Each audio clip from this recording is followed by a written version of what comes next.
बहुत समय पहले एक गांव में रमैया और जानकी नाम के पति पत्नी रहते थे। उनके दो बेटे थे, महेंद्र और महावीर। पिताजी महेंद्र को बहुत पसंद करते थे और उनकी माँ महावीर को बहुत पसंद करती थी। महेंद्र बहुत ही मासूम था, पर महावीर बहुत स्वार्थी था। वो सोचता था कि वो अपने भाई से ज्यादा होशियार है। रमैया खेती करके अपने परिवार का देखभाल करता था। एक दिन रमैया अपने दोनों बच्चों के लिए नए कपड़े खरीद के लाता है। पहले अपने पसंदीदा बड़े बेटे को कपड़े देता है और फिर अपने छोटे बेटे को कपड़े देता है। पर महावीर को अपने बड़े भैया के कपड़े अच्छे लगते हैं। पिताजी, मुझे भैया को दिए हुए कपड़े अच्छे लगे, मुझे वही चाहिए। महेंद्र को अपने छोटे भैया से बहुत प्यार था, इसीलिए वो अपने कपड़े उसको देने का सोचता है। पिताजी, महावीर को मेरे कपड़े अच्छे लगे तो उसी को लेने दीजिए, मैं उसके कपड़े ले लूंगा। महावीर के पसंदीदा कपड़े मिलने पर वो खुश हुआ। ऐसे ही कुछ सालों में महेंद्र और महावीर दोनों बड़े हो जाते हैं और रमैया को दृष्टि की समस्या आ जाती है, जिसकी वजह से काम नहीं कर पाता था और घर पे ही रहता था।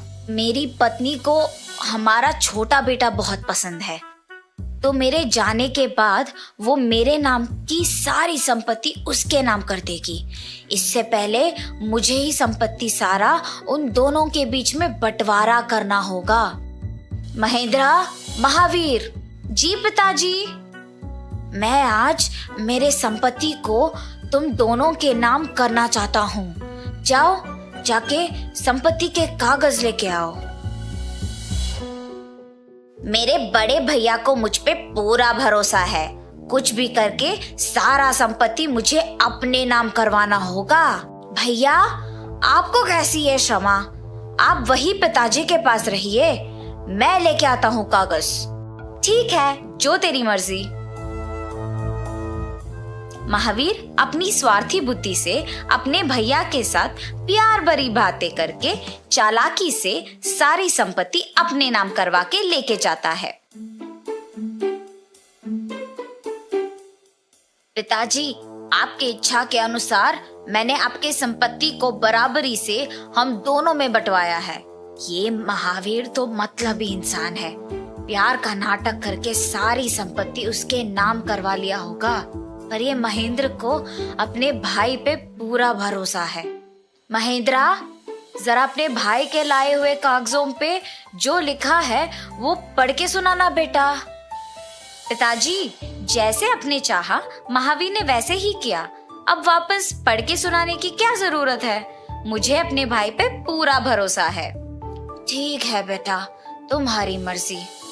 ऐसे कह के रमैया संपत्ति के कागजों पे बिना कुछ सोचे अपना हस्ताक्षर कर देता है।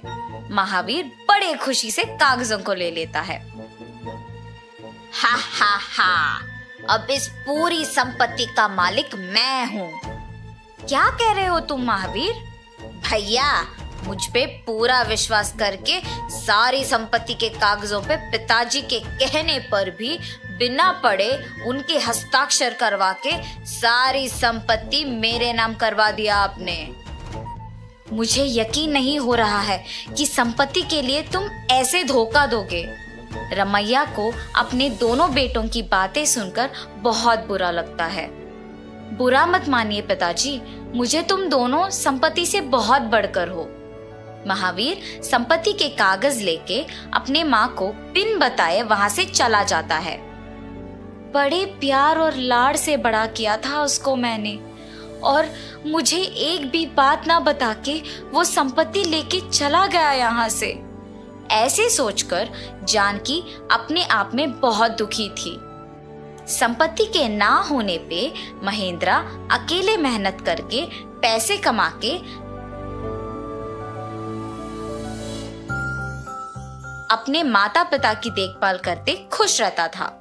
महावीर अपने पिताजी के दिए हुए संपत्ति से व्यापार शुरू करके उस संपत्ति को दुगना करने की सोच में पड़ जाता है।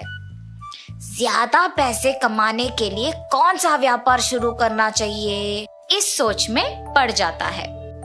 हाँ ठीक, चावल व्यापार शुरू करूंगा मैं, चावल की जरूरत तो सबको है। ये सोचकर वो चावल की थैलियों को खरीदने जाता है। एक चावल के थैली कितने का है?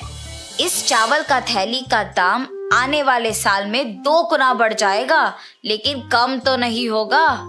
अगर इसके पास मैं सारे चावल के थैली खरीद के अगले साल बेचूंगा तो मेरा संपत्ति दुगना हो जाएगा। अरे भाई साहब, कुछ बोले बिना क्या सोच रहे हो आप? क्या सच में चावल के थैली का दाम अगले साल 2 गुना बढ़ जाएगा? हाँ भाई साहब, सच में इस किस्म का चावल आपको बाजार में आसानी से नहीं मिलेगा। अच्छा, तो मुझे आपके दुकान के सारे चावल के थैली बेच दीजिए। ऐसे कहकर महावीर उन सारी थैलियों को खरीद के एक दुकान भी खरीद के उसमें रख देता है। अगले साल आकर उन थैलियों को बेचकर अपना संपत्ति दुगना करने की सोचता है।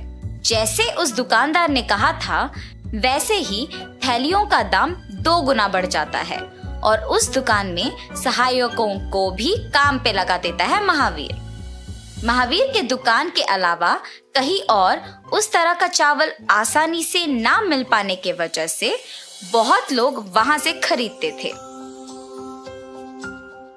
मगर चावल के थैलियों को ठीक तरह से नहीं रख पाने के वजह से चावल का गुणवत्ता गिर जाता है और अक्सर चावल खराब भी हो जाता था और खरीदार सारे थैलियों को वापस दुकान लेके आते थे। इतना महंगा चावल का थैली खरीद रहे हैं और उसमें कीड़े भरे हैं, ये क्या है जी? आप अपना थैली ले लो और मुझे मेरा पैसे लौटा दो। हाँ, हमारी भी थैलियां ले लो और हमको हमारे पैसे लौटा दो। सारे खरीदार के चिल्लाने पे महावीर डर जाता है और थैलियां लेकर उनको उनके पैसे लौटा देता है। सोचता है कि बाकी के थैलियां तो बिकेंगे, पर देखने पर पता चलता है कि वो भी वैसे ही हैं। ये देख महावीर दुखी होता है। ये सब मेरे स्वार्थ के वजह से हुआ है। अगर तभी मैं इन थैलियों को बेच देता तो ये स्थिति नहीं आती। कम से कम मेरा ये तकलीफ बांटने के लिए भी कोई नहीं है। माँ, पिताजी और भैया को धोखा देकर जो संपत्ति लाया हूँ उसको भी नष्ट कर दिया मैंने। ऐसे ही थोड़े दिन बीत जाते हैं और महावीर की स्थिति और भी बिगड़ जाती है।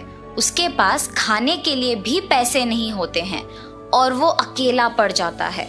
दूसरी तरफ उसके बड़े भैया निस्वार्थ के वजह से खुशी खुशी जी रहे होते हैं। व्यापार में लाभ आने के कारण अपने माता पिता की अच्छी देखभाल करता है।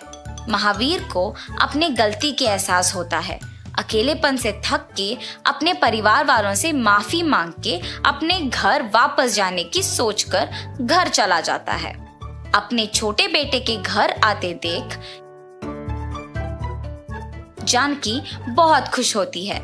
महावीर उसकी दुखी कहानी सुनाकर माफी मांगता है। परिवार वाले ये सुनकर खुश होते हैं कि महावीर को अपने गलत स्वभाव का एहसास होता है और उसे खुशी खुशी स्वीकार करते हैं और वे सब हमेशा के लिए खुश रहते हैं।